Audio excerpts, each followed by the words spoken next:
In this video, I'm going to show you how to download and install Grand Theft Auto Vice City on your PC or laptop, so you can struggle with this mission once again.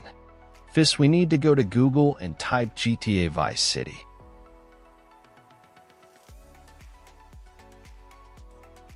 And click on First Rockstar Games link. As you can see, we have all the information about this game. Now click on Buy Now.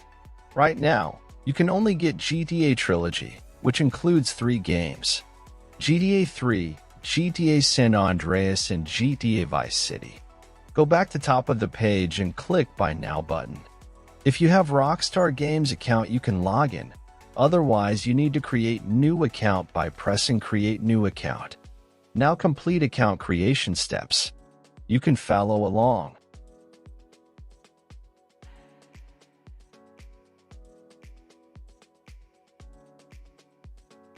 After creating account, you can simply select payment method, and then you will be able to download and install all 3 games in one go.